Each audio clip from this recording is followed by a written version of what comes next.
Congratulations and welcome to the Fisher College of Business. You've made an incredibly important decision to attend one of the greatest institutions in the country, if not the world. My name is Phillip Fisher. I'm the son of Max and Marjorie Fisher, current chair of the Fisher Foundation, which continues to support the college, and proud member of the Dean's Advisory Board. What you have done is really set stage for your future in a way that not just gives you the best of academia, but also the values to become a productive member of society going forward. I always say that a man really doesn't pass away until the memory of him fades, and by your attendance, you're keeping my father's memory alive. So thank you very much. Enjoy your stay. Get the most out of it, apply yourself. College is what you make it, and look forward to meeting all of you. Thank you. Hello, my name is Marjorie Fisher, and I'm the daughter of Max and Marjorie, and I want to welcome you to the Fisher College of Business. My parents would be so excited for you as you begin this new and wonderful adventure. Congratulations, you are now part of the legacy and history of the school. Have a wonderful year. Hi, I'm Doug Batonti Stewart. I'm the Executive Director of the Max M. and Marjorie S. Fisher Foundation. I'm a Fisher alumni, and I want to welcome you to the Fisher College family. And I want to remind you to use your head and your heart in this work. Know your values, know your principles, stick with them no matter what, no matter the cost, and make this a part of your principle-centered leadership journey to become the best for the world. Not the best in the world, but the best for the world. So thanks for choosing the Fisher College. I hope I get to meet you soon, and welcome to the family. On behalf of the entire Fisher College of Business, it is my great pleasure to welcome you to today's Convocation. It is a special day. It is a special day because it marks the beginning of a life-changing journey for you. It is also a historic day. It is historic because we continue a long-standing tradition of convocations, but this year we hold it in a virtual format. And this virtual format actually has some benefits. More of you are able to join, plus we also have your families and friends with us. So let's begin. I want to start by congratulating you and your families for your decision to join the Fisher College of Business. This is a family which is both diversified and at the same time very well accomplished. We have talented students, world-renowned faculty, and amazingly dedicated staff. And together, we are committed to work to turn you into principal leaders. That, of course, is part of our mission, a mission that we have inherited from Max Fisher, the college's namesake. And his life of service and of philanthropy serves for us as an inspiration as we Buckeyes try to pay forward. We are also fortunate today to have with us many members of the Fisher family who can then share with us examples of his inspiring life. So how will we pursue this mission? We will do so by undertaking some number of major tasks. For one, we will work with you to explore your interests and passions. We will work with you to expand your perspectives. We will show you what real business is in a global scale. And we will work with you on how to find solutions, new solutions to old problems, and to be able to address the new problems of tomorrow. And for all this, we have developed a plan. And soon my colleague, Andrea Prudhomme, will come and describe this plan to you in detail, but let me give you some hints. We will work with you in your first year to help you engage. In the second year, to emerge. In the third year, to dedicate yourself. And finally, to that goal in the fourth year, to become leaders. So when you finish with all of this, you will join, and I assure you, our 80,000 successful Fisher alumni. And with that future in mind, I turn to you and I congratulate you. And I look forward to that wonderful future for you and for us. Welcome again to the Convocation. And now I want to introduce to you the next speaker. Sarthak Gar is the president of Fisher's Undergraduate Business Council. Please join me in welcoming Sar. Thank you, Dean Makisha. Students, I am honored to be one of the first members of the Fisher community to welcome you to the Ohio State University. By joining the Fisher family, you have joined a network of over 100 years of history with over 80,000 alumni in over 100 different countries across the planet. This massive and diverse network is one that I've grown to appreciate with more and more with each day. You've also joined the Fisher community, where you have the unique opportunity to collaborate with and learn from not only your peers, but mentors, business leaders, and stakeholders within the larger Columbus community. You'll also reap the benefits of the excellent academic and ethical reputation that Fisher holds in such high esteem. It is our responsibility as students to not only become better professionals, but better people during our time here at Fisher.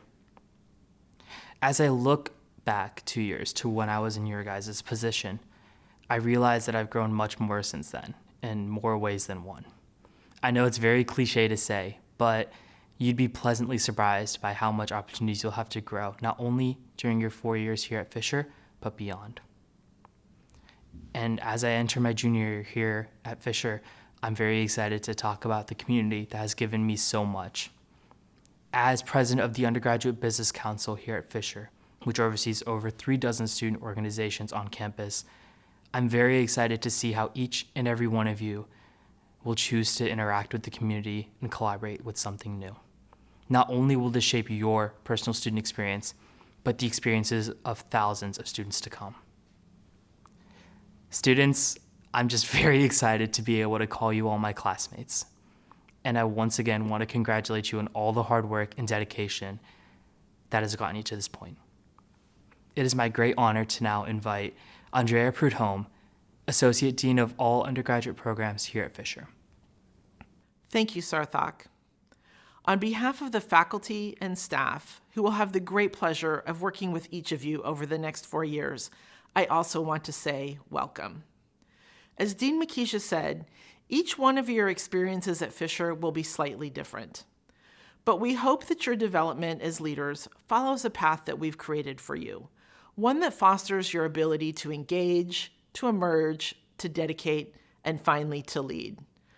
During this first year, we encourage you to engage with our college community by exploring all of the ways to get involved, whether it's joining one of our learning communities, working with an older student as part of our peer mentoring program, or joining one of our many, many student organizations. Your opportunities are truly endless. And of course, the advisors in our undergraduate programs office are a valuable resource to help you understand and experience all that Fisher has to offer. As you build a strong academic foundation in this first year, we hope that you will emerge throughout your second year at Fisher, taking full advantage of the academic program, network, mentorship, and engagement opportunities with recognized business leaders that are available here. And I encourage you to begin to utilize our award-winning Office of Career Management for its expertise in helping you develop your strengths and building your personal brand through activities such as resume and interview workshops and networking events. Your third year will provide even more opportunities to dedicate yourself to the educational offerings at Fisher that truly reach from the Oval to across the globe. Students in our industry immersion program apply what they've learned in the classroom to real projects at firms such as Cardinal Health, JP Morgan Chase, P&G, Ohio Health, the Columbus Blue Jackets, and many others. Whether serving as leaders in a student organization, participating in our global labs, or taking advantage of the many enrichment opportunities such as the Dean's Leadership Academy or some of our honors cohort and contract programs, we don't want you to just study business at Fisher, we want you to experience it. Finally, though it may be the furthest thought in your mind right now, your fourth year here will be an opportunity to look back, to give back, and to lead as a member of the Fisher community, just as Sarthak is doing as part of the Undergraduate Business Council. Regardless of where your four-year path takes you here at Fisher, every journey begins with a single step. Congratulations on taking that first step today.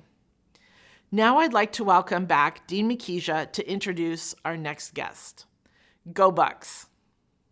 Thank you, Dean Prudhomme, for those very exciting words. And now, as promised, I will introduce you to a member of the Fisher family. In particular, the granddaughter of Max Fisher, Alessandra Aruno.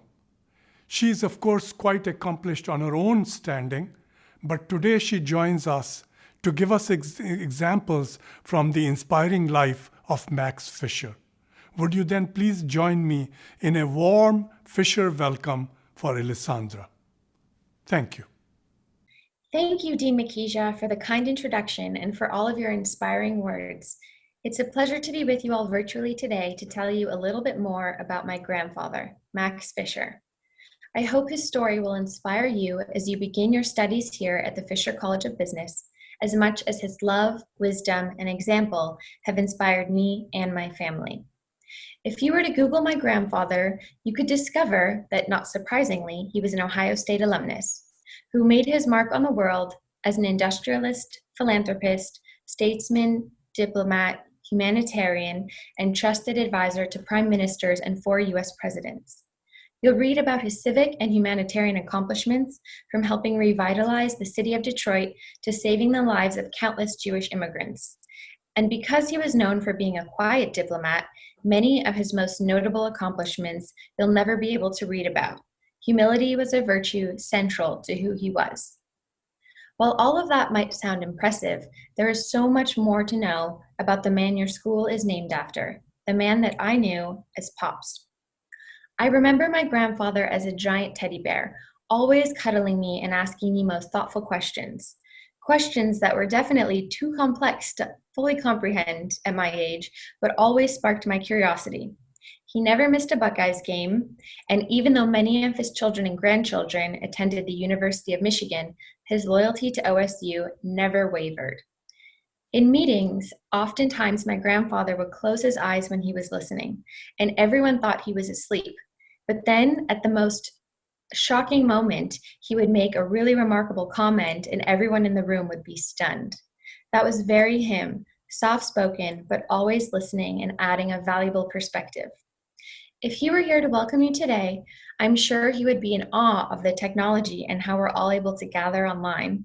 But more importantly, he would encourage you to work hard and would want you to know how his life was forever changed by going to school here at the Ohio State University.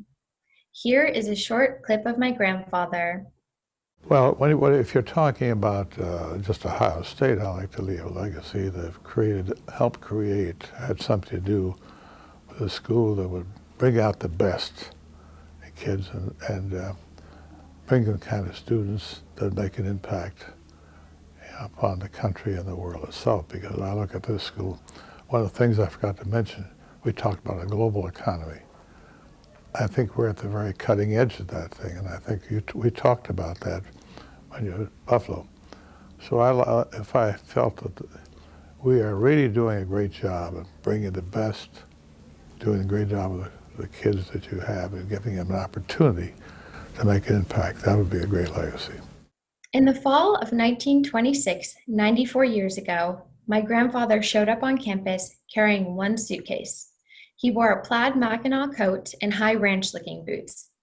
Like many of you, I'm sure he was awed by the size of the school, which had more people than his rural hometown of Salem, Ohio, where he grew up as the son of first-generation Russian immigrants. He was a shy 18-year-old, 6 feet 2 inches tall, weighing all of 148 pounds.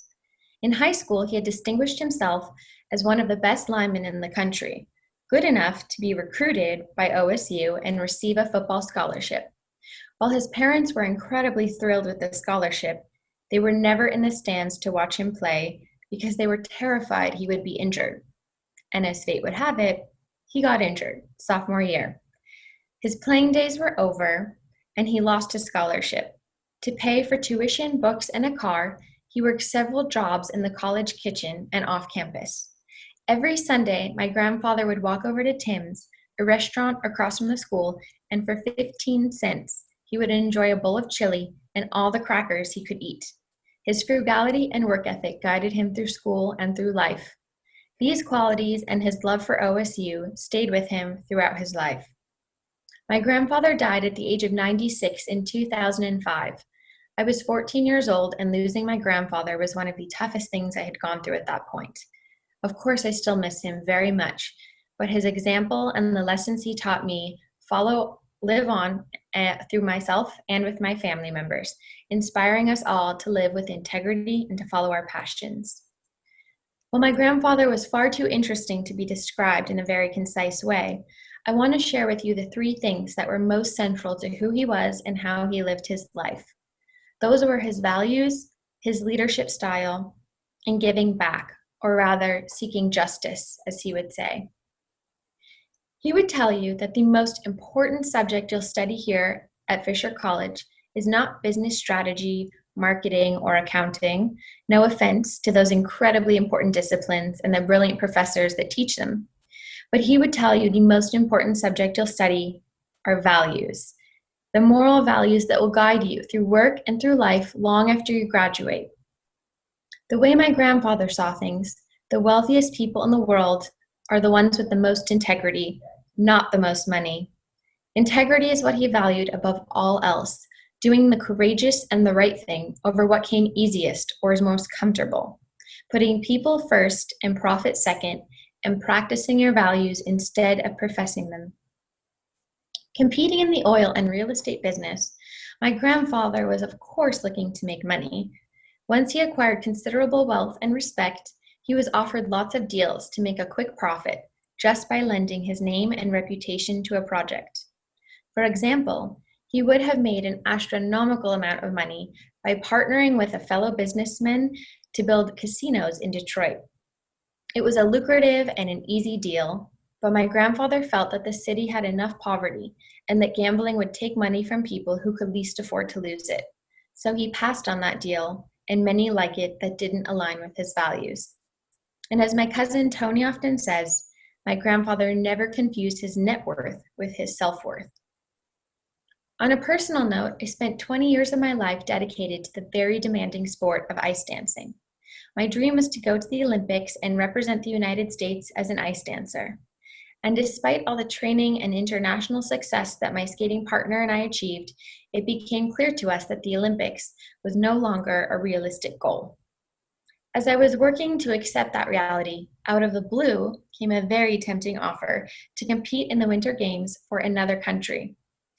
Without going into all of the details, I'll just tell you that we were offered a position on the Olympic team regardless of how well or how terribly we did. The head of that country's skating federation was known for having a lot more political clout than personal integrity. And in selling me hard on the opportunity, he asked me what I thought my grandfather would want me to do. He suggested that my grandfather would be proud of me for competing at the Olympics, regardless of the circumstances or how I got there. I thought back to when my grandfather would play videos of me skating for his friends, doctors, family, anyone who would come over.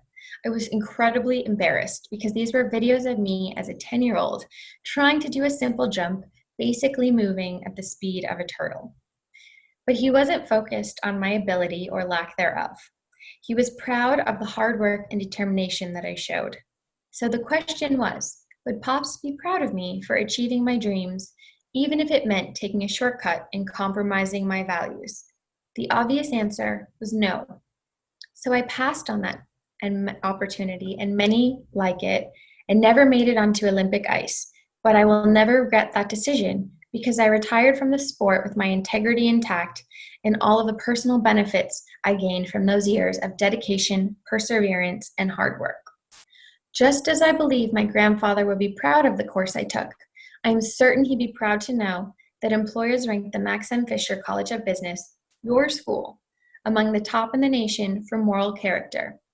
That is something that can only be earned by making the right decisions, especially when the wrong ones are so tempting. Speaking of moral character, another thing my grandfather was known for was his unique leadership style. My grandfather would often tell my family, before you can be a leader nationally or internationally, you have to be a leader in your own backyard. And he would add, you're only a leader as long as you keep looking back to see if people are following. He counseled presidents and prime ministers, built a business empire, donated a fortune, and worked towards achieving racial justice after the riots in Detroit in the 1960s.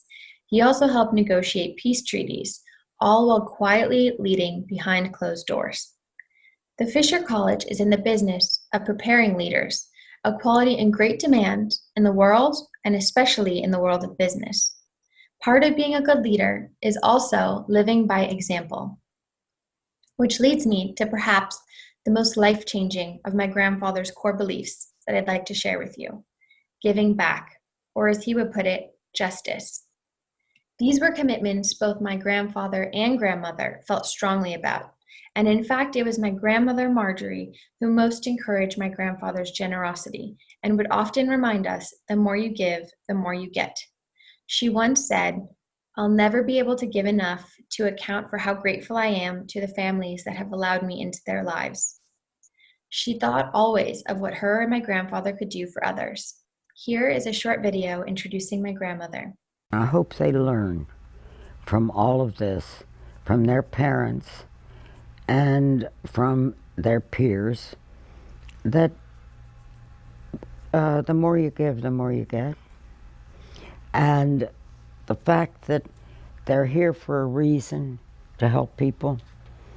So all of them, all the grandchildren, I hope you teach it to your grandchildren and to their grandchildren. I read in the paper yesterday, somebody was quoted as saying, there's life and death, and what you do in between to help people is all there is, the love you show. After listening to my grandmother, you might be wondering how you, as students beginning your business school journey, are at a place in your lives to give back or contribute to local or even global issues. My grandparents would want you to understand that seeking justice and giving back is not only about giving money. They would want you to know that you can have a great impact when you give of your time, creativity, and leadership. Your involvement is just as important, if not more. Their commitment to giving back and seeking justice is what inspired me to become involved in impact investing, and as a member of our family foundation board, to pursue justice and value alignment with both our grant making and with our endowment. For those of you who aren't yet familiar with impact investing, the Global Impact Investing Network defines it as investments made with an intention to generate positive, measurable social and environmental impact alongside a financial return. They also stated in a 2018 study that over 90% of impact investors had portfolios that were meeting or surpassing their projections. Today, we see major banks on Wall Street divesting from fossil fuels and private prisons and many other things that we now know are harmful.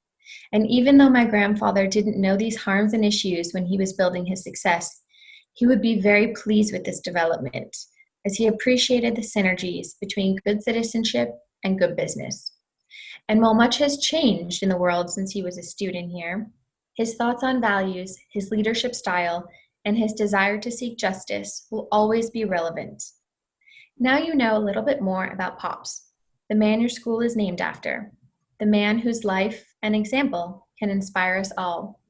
So when this pandemic is over and you're finally able to walk to the Horseshoe for the next Buckeyes game, remember Max Fisher for just a moment, because he'd be right there with you, by your side in the stands, wearing his football jacket and cheering for the Ohio State University.